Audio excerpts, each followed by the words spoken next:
সামনে সামনে অবস্থিত প্রতিটি সহযোদ্ধা ভাইকে আমি দৃষ্টি আকর্ষণ করছি।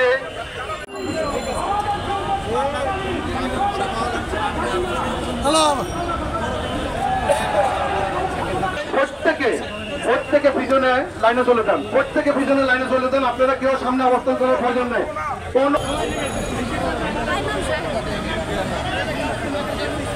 প্রিয় শান্তিপ্রিয় সহযোদ্ধা, সারা বাংলাদেশ থেকে 2009 সালে তৎকালীন পিলখানায় বিশৃঙ্খলার দায়ে যে সমস্ত বিডিআর ভাইদেরকে অন্যায়ভাবে চাকরি থেকে অব্যাহতি দিয়ে জেল জুলুমের অত্যাচার শিকার সহ তাদের সকলের পরিবারকে মানবতার জীবনের নামে মাঠে নামে দিয়েছেন। আমরা সারা বাংলাদেশ থেকে ও সমস্ত সৈনিকগুলো আজকে এই মানববন্ধনটির আয়োজন করেছি। এই মানববন্ধনটির আমরা আয়োজন করেছি।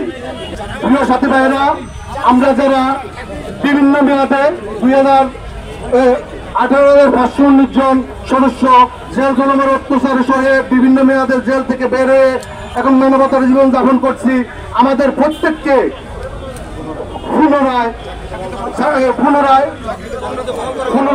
পুনরায় সুযোগ সুবিধা সহ পৃথিবীতে বহন করে আমাদেরকে দেশ সেবা করার সুযোগ করে দেওয়ার জন্য আপনাদের সকলের দৃষ্টি আকর্ষণ করছি। এবং আমাদের যে সমস্ত ভাইয়েরা মিথ্যা মামলায় জেলখানাতে সাজাপ্রাপ্ত অবস্থায় জীবনযাপন করছেন, তাদেরকে অবিলম্বে তাদের বেকলুস খালাস দিয়ে তাদেরকে জেল থেকে মুক্তি দেওয়ার জন্য দাবি জানাচ্ছি।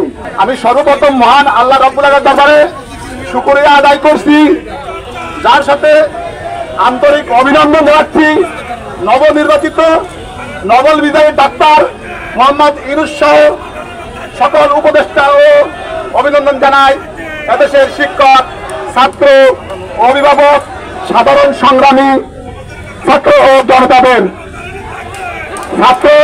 জনতাদের সংগ্রামের মাধ্যমে হাসিনা সরকারের পতন ঘটিয়েছে। সরকারি হিসাব অনুযায়ী 18,520 জন বিডিআর সদস্যকে বিনা বিচারে কারাবাস বরণ করতে হয়েছে। এখনো অনেক বিডিআর সদস্য জেলখানাতে বন্দী আছে, আমার ভাইয়েরা নিকট আছে।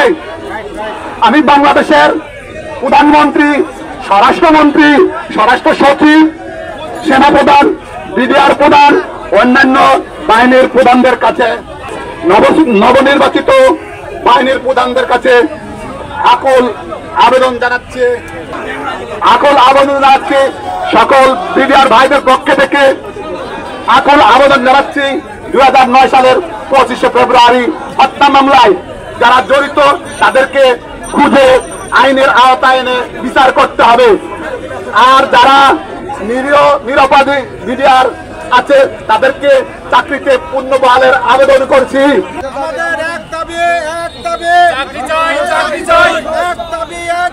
চাকরি চাই